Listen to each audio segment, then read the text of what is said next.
Well, howdy. I realized I was getting out of range of the camera, so I figured I'd better stop. I was about to lose you. Putting in a drain pipe, you can see, wow, almost fell. You can see the pipe laying over there. I got two sections. And I've had water. It comes into this catch basin. I planted this pampas grass to help slow the water down, but in a big rain, the catch basin fills up and goes across my road here and is washing it out. Some may wonder why since there's a gully there, why didn't I put the pipe there?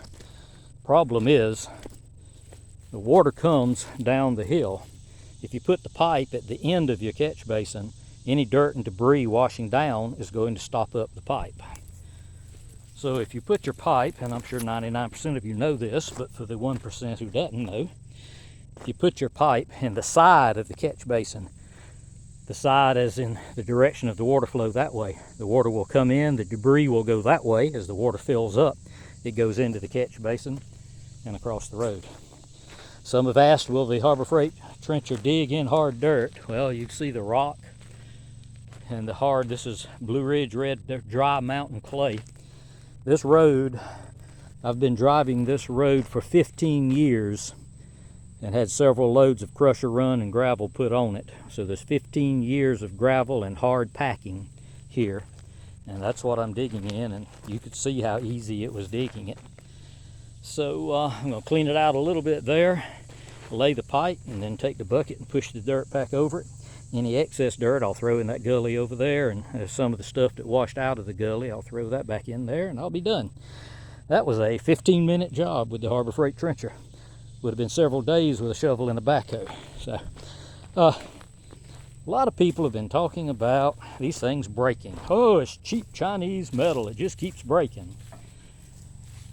At the risk of pissing off a bunch of people, and at my age, I'm not really concerned about pissing people off anymore.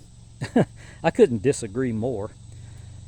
It's a $3,000 machine.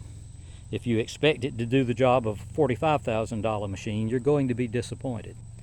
But the thing is, hydraulics are hydraulics. The hydraulics on this thing are as strong as many larger excavators. So you've got strong hydraulics on a 1,400-pound machine. Something got to give. If you overwork it, if you push it too far, it'll break. I've seen people bend the cylinders, but guess what? I've seen cylinders on $60,000 case excavators bend. I've seen people complain about ripping the buckets, and I got to be honest with you. How in the world you ripping that bucket? I just don't know. I've beat on this one with a sledgehammer. Ain't a crack in it. I've been running it 5 years now, and if you're breaking it, you're just exceeding the limits of the machine. And I don't know what to tell you. If you're worried about it breaking, then don't buy a $3,000 machine. I don't have my sledgehammer here with me, but you talk about cheap metal. Guys, to me, it's not cheap metal. I know a million of you have done the same thing I've done at some point in time. You have this safety latched on here and forget to unlatch it and go to lower the boom, and it bends this pin. This one's bent. You see the paint going right there because this rubs on it when I'm towing it. But I took a sledgehammer and I beat on this pin till my tongue was dragging and I could not straighten it back. So, and also it didn't break the weld from me beating on it. I wouldn't say it's cheap Chinese metal. Is it the highest grade metal? I don't know. I'm no metal expert. I just know that in 5 years of a lot of hard, rough work, I haven't broken it. People have been breaking the outriggers. Well, I don't know if you could tell on camera, but as I was digging, I'm digging about 1.5 to 2 foot deep trench there. I didn't dig all 2 foot in one scoop. I took it out in pieces till I got down to the depth I wanted. And every time I'd start to curl the bucket, when I reached bring the dipper in, when I reached the point where I saw these outriggers starting to flex and pull, I stopped. I didn't keep going. It's just that simple, guys. If you see that thing starting to flex, stop. You go any further, you're gonna bend something. I mean, it's not rocket science here, guys. So at the risk of pissing everybody off, oh well, so be it. That's just my take, my opinion. on the Harbor Freight trencher and what kind of job it'll do, and why it breaks. Can you get a lemon from the factory? Of course you can. I've seen some that the tank leaked because the well wasn't good. Well, yeah, that's factory defect.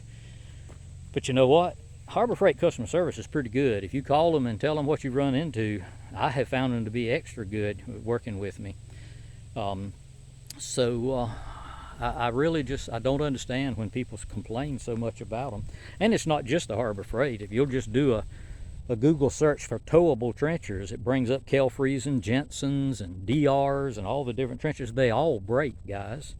Of course, somebody's going to say, well, they're all made in China. Well, many of them are, but in my personal opinion, and again, I'm going to piss a lot of people off and alienate a lot of people, but in my personal opinion, probably 95% of brakes are operator error. You just went beyond the limits of the machine. So I'm very proud of the fact that in 5 years I haven't broken anything. And you can watch my past videos, and don't try to tell me I've babied this machine and haven't worked it hard, because I know better. So anyhow, just wanted to get that off my chest. I've been seeing so much about it. And now I got to put this pipe in the ground and get some work done, because it is getting extremely hot out here. So I appreciate you visiting us here on the Double M Farm, and look forward to talking to you again real soon.